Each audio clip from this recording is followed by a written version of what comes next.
afternoon. I'm Alesa Loftus, and I'm here with Jimmie Ratliff, and today we're going to discuss peer support and how the benefits of peer support in the independent living community, as well as other information about that subject. And if you have any questions or comments during this live, feel free to type them out there in the comments, and we will answer those as quickly as we can. So, Jimmie, my first question to you today is, what exactly is a peer support? We'll see, we're having trouble. Okay. Yeah, Folks, sorry about that. We had a little bit of technical difficulty. The internet's giving us some business here. Okay, so I'm sorry. Ask your question again, Alesa. Okay. What is peer support? So peer support is a form of social support that is provided by individuals who have similar lived experiences.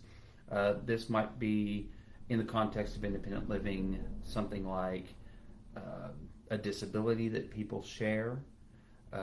It might also be supporting each other in coping strategies or to achieve greater understanding or independence. In that case, say alcoholism. They were able to connect and share and be able to understand what another person was going to, and they were going through and being able to provide that peer support, which is very important. A lot of times people go, I understand, but they've never actually been through a process, whether it be a disability or some kind of challenge living independently or something like that. And so the independent living movement has adopted that same mentality that, and a lot of other ones have too, that there is great power in realizing that when other people have a shared experience, they can truly offer a greater support and understanding for what an individual might be going through. Right, okay. And so what are the key benefits of peer support in the independent living community? Right, so key benefits, there's about 4 key benefits that we've identified. So it reduces isolation of an individual who's living with a disability. It helps to connect them with other people, as we said before, who understand their experiences, and it makes them feel less alone because they're in a supportive community. It can also promote shared learning. So an experience, if I have an experience and a person who I'm providing peer support for, if someone's providing peer support for me, they have a similar experience. While the experiences might be very, very similar, we might be dealing with the same disability or the same type of experience. Things that one individual takes away and the other individual takes away can vary. And so they may be able to provide insight to me, or I may be able to provide insight to them based upon my experience that you might not realize if it was just one-sided. Okay. And I know, for instance, I know, like in the Alzheimer's community, they have supports for caregivers. Yes. And it's pretty vital. Me as a family member of somebody who had Alzheimer's and went through it, I know that it helps to have people who can maybe give you ideas on how to best handle a situation if, say, you have the family member that has Alzheimer's or dementia, disability or trauma or experience. Yes, and that brings us to the next thing in that series is it creates empowerment. Being the benefits of peer support creates empowerment, and by encouraging individuals to do just what you said, to share their stories, and it also helps them in that support for other people to help advocate even for themselves or for other people, because they have lived it, and so that's a very important thing. And then finally, one of the most important things about peer support is the reciprocal nature of the peer support. And we kind of addressed this just a little bit earlier, but individuals are able to give and receive help, just because I think a lot of times people misconstrue a peer support person for like a licensed counselor or something like that, and that's not the case. Especially in a lot of the independent living movement, there may be some counselors who are involved in that sort of thing, but by and large, it's an individual with a similar background, age, or disability or something that connects with another individual, and then they share their experiences to provide greater understanding and help to navigate through those things. So that can enhance self-esteem and confidence and kind of build people up if they're facing a hardship that they just need somebody to kind of talk to and work things through. And that's the core of peer support. Right. So in the independent living community, how is peer support delivered?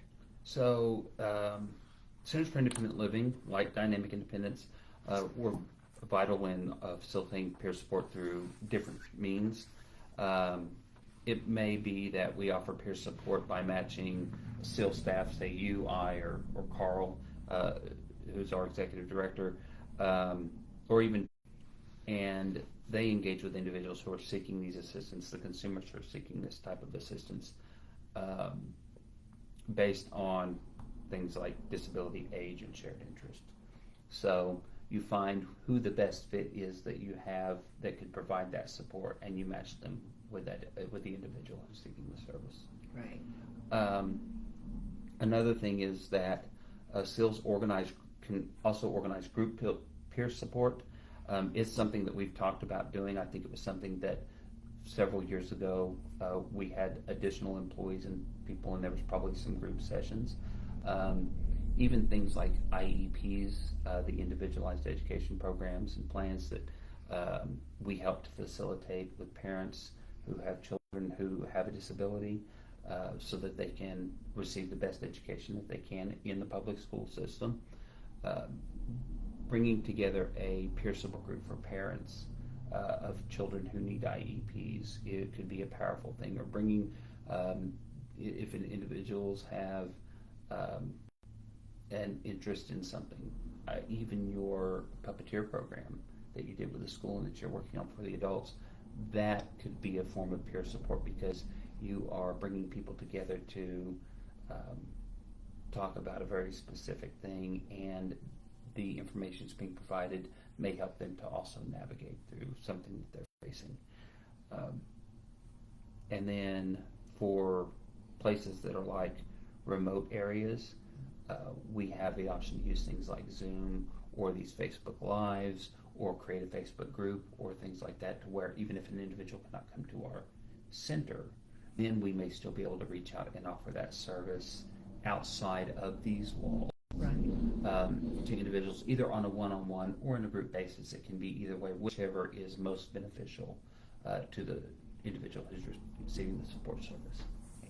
Yeah, I know that for when we were doing the Burns Unite last year, and I believe we'll be starting that again soon, but for the teaching the inclusion in the schools, and what I saw that was also built in that program was a form of peer support, because we had students who had disabilities and who did not have disabilities, yes, and also differing disabilities, and the ones that maybe did not have a disability were able to support the ones that did have disabilities and help them to, whatever game, like say if we were playing a game of tag and we had an individual in a wheelchair, then somebody maybe that didn't have a wheelchair, wasn't in a wheelchair, would maybe push them to help them speed up to take the tag. We were playing tag, so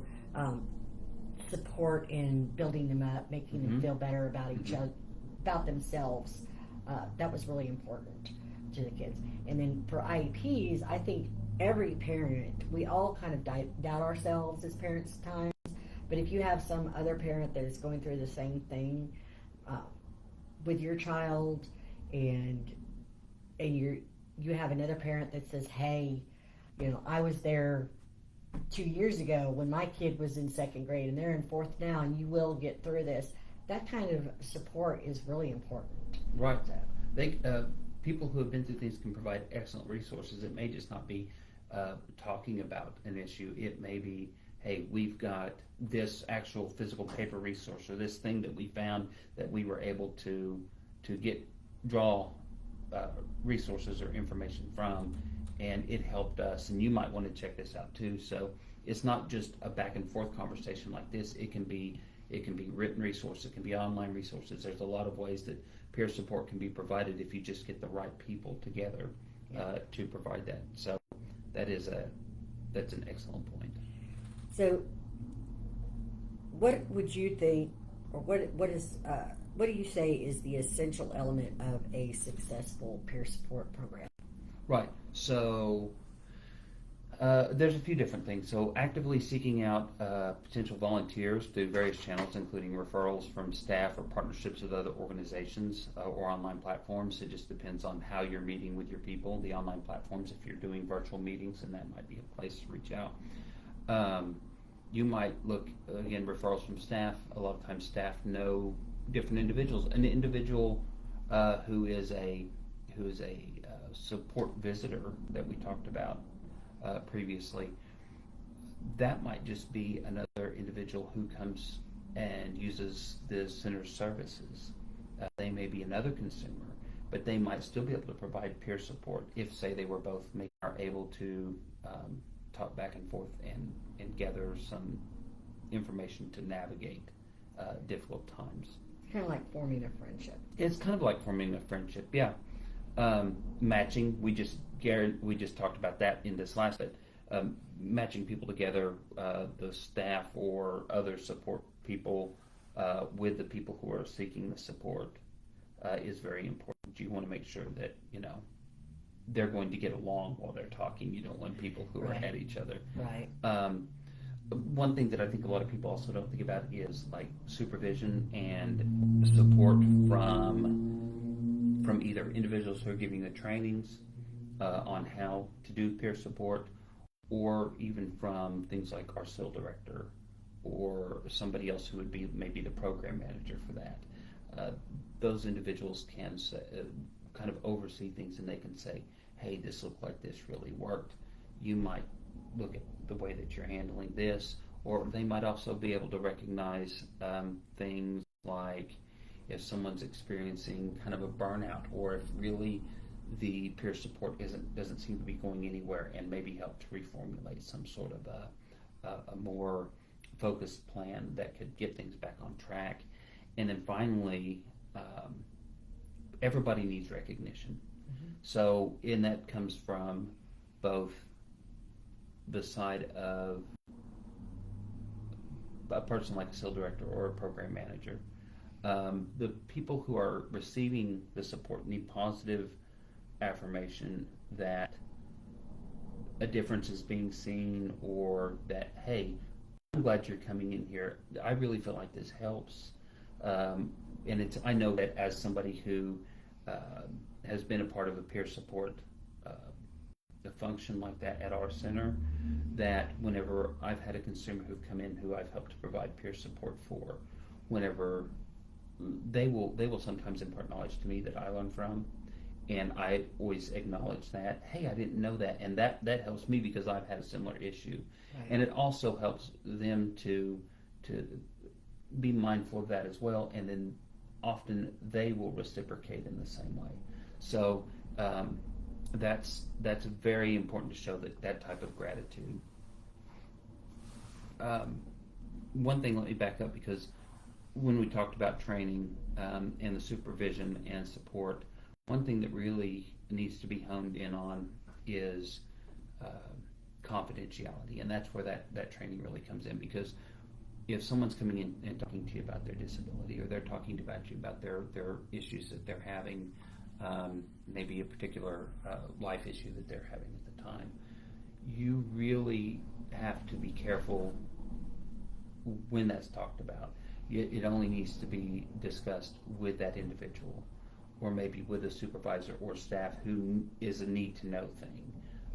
You don't go home and tell your wife or your partner or your kids or whoever, or go on Facebook and be like, it was a good day, I talked to Alesa, and and she's got big problems. You don't want to do those types of things. Well, even within, that's one-on-one support. Sure. But even within a group, yes, a support group, like I know Alcoholics Anonymous, mm-hmm. since we talked about that being the one that actually started peer support. Mm-hmm. Alcoholic Anonymous, they are, you don't even acknowledge if you if I run into Jimmie at Alcoholics Anonymous, I'm not going to say to my boss, even if my boss doesn't know Yes. that you're going to this, Right. that's up to you to tell them. It's not up to me because we both attended this meeting. Right. So that's really important that that someone who is looking for a support group or support person for peer knows that when they walk into that office or that meeting, that they know that whatever they say there, it's kind of like what happens in Vegas stays in Vegas. Right. You have to remember that what happens in group, it stays in group. Right. It also promotes the safety and this sense of privacy, where people are more apt to share about their issues also if they feel that they're protected in that environment. And certainly anytime we have a consumer or anybody come in seeking any kind of service, we want them to feel safe, and we want them to know that we treat their information with confidentiality. We are always a safe place. Yes, absolutely. So how can we use technology in support groups and peer support specifically? Right. So one thing that we talked about previously was virtual meetings. If you've got somebody who can't come to you, go to them. A lot of times now, instead of getting in the car and driving an hour, you can just go into a Zoom meeting or a Microsoft Teams meeting or whatever their venue is for that. Things that are anytime that you can go to the consumer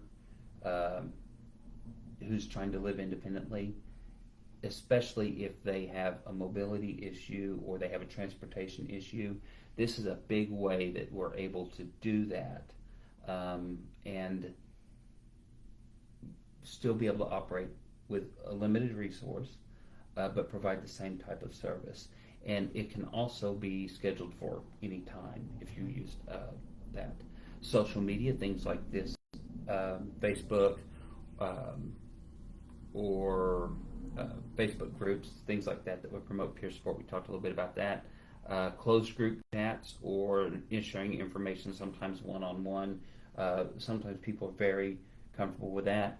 Things that are also like email or text messaging, FaceTime, all of those different things can be taken into consideration because we have access to those. And these are things that are fairly recent that we didn't always have access to, especially like this where we have places where we could respond in real time as well.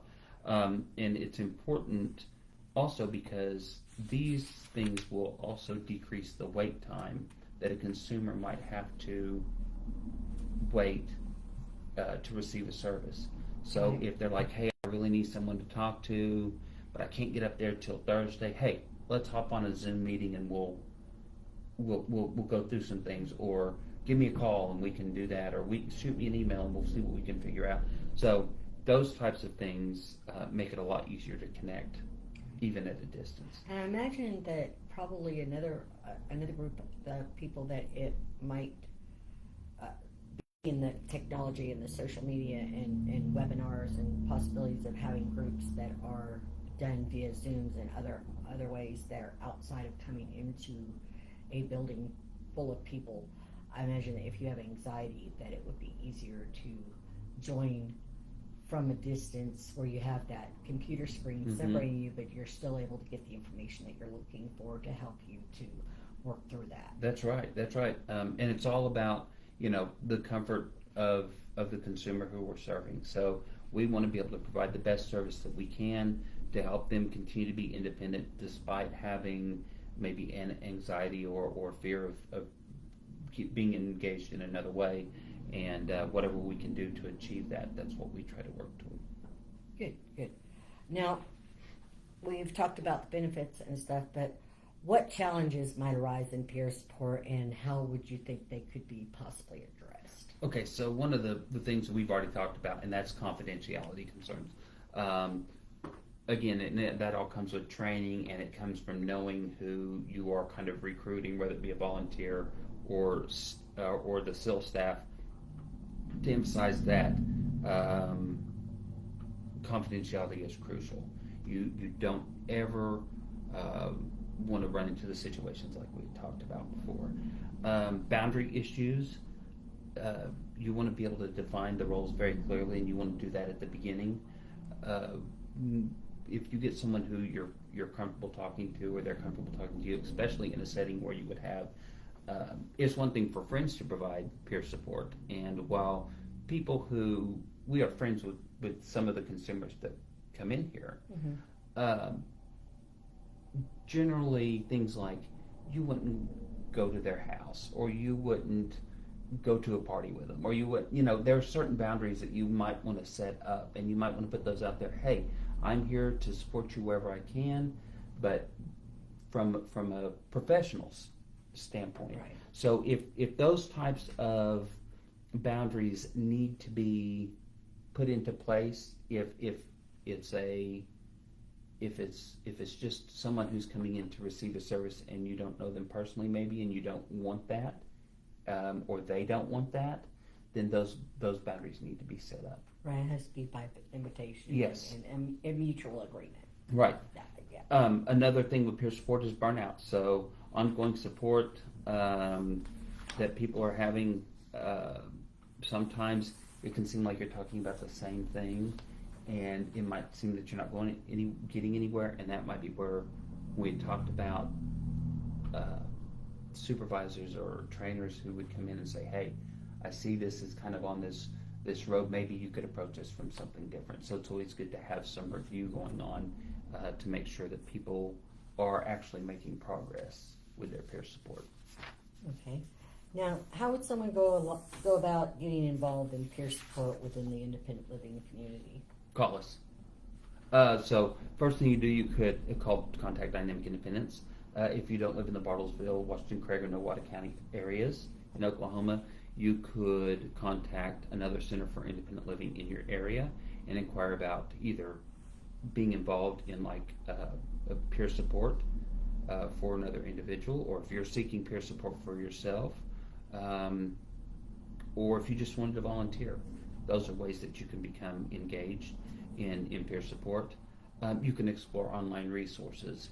The internet has millions of resources out there on various topics, and a lot on peer support and independent living core services, things that we work with every day here at Dynamic Independence. So one of the major places that we look to is the ILRU, and that is the Independent Living Research Utilization, and it's a 40-plus year old kind of information hub resource, and a lot of our trainings, sessions, and things that we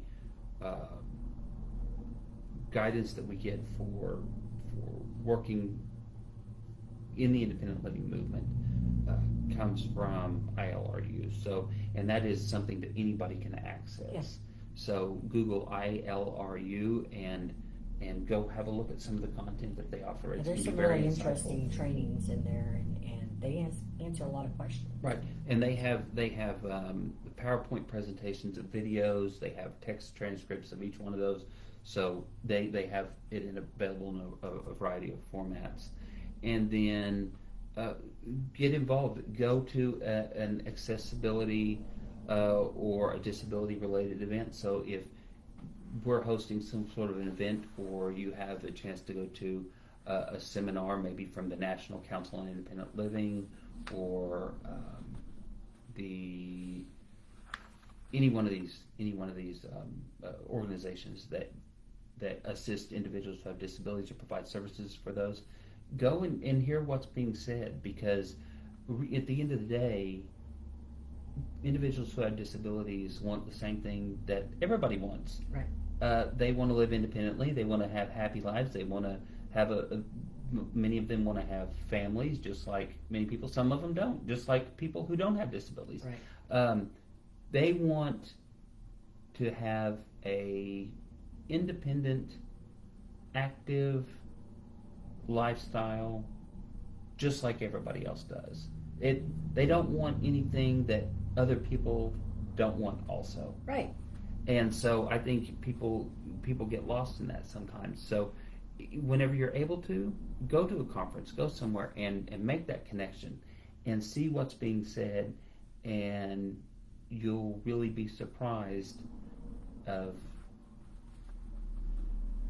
that it's just that individuals with disabilities want the same things that everybody else wants. And so we'll give just a little recap of what we've covered today and the overall benefits of consumers seeking peer support. Allows them to... So it allows them to connect with the community. Okay. So this community is, other people are experiencing the same things. It helps to find understanding and acceptance and belonging among peers because of those experiences. It helps to gain valuable insights by learning from those experiences and sharing resources and discovering the new ways through those interactions to navigate challenges that you're facing, and then to embrace empowerment. So it builds confidence because you're actively engaging with other people. You start advocating for yourself because now that you've learned that Jimmie has had an issue with something and I've shared my experience with you, you might say, hey, I can use that thing that Jimmie said and I can go and tackle this problem head on because I'm going to use this thing that worked for Jimmie, or I'm going to try it. And so, or vice versa, I may experience the same thing for me. So it leads to self-advocacy, and it also instills the idea of maybe now they want to help to support others in their journeys toward greater independence. So it becomes this full circle, and it can be very rewarding, not just for the individuals who are immediately receiving, maybe providing support, and who are receiving the support, but it also empowers them to go out and help others. Right. And that helps gain independence for even more people. So those are the things that I think are the biggest benefit in a nutshell of what peer support is in the IL movement. Great. So, first and foremost, let me say again, if you have any questions about anything that we covered in the live today or any of our other lives, you can type your questions in our comment section. You can call us at 918-335-1314, or you can come by the office at 1110 Southeast Frank Phillips Boulevard.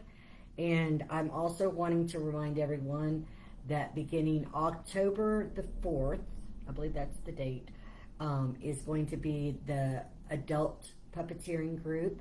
So we're going to learn how to operate these puppets, the Kids on the Block puppets. And you met Ellen Jane a few weeks ago on one of our lives.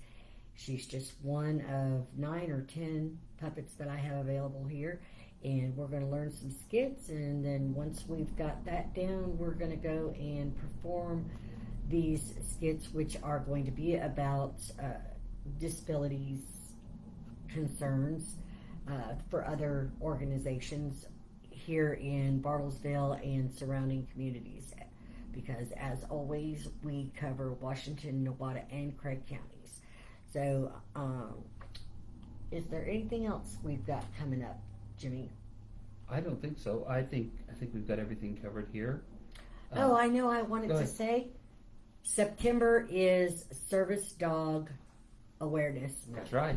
So we just want to let y'all know that on September 20th, we're going to be meeting with Primal Canine, and we're going to be interviewing Jessica Yeager about what a service dog is, and also how you go about getting a service dog, something a little bit about what service dogs are able to do and how important they are to individuals with disabilities in the community. So stay tuned and definitely come in and join us on September 20th to see what she has to say, because we met with her, and just in a short period of time, she's really awesome, and I even learned a few things that I had never heard before. So, and just if you're out and you see a service dog, please remember, do not touch the dog. We cannot pet the dog. So I hope you all have a wonderful week, and we'll see you next time. All right.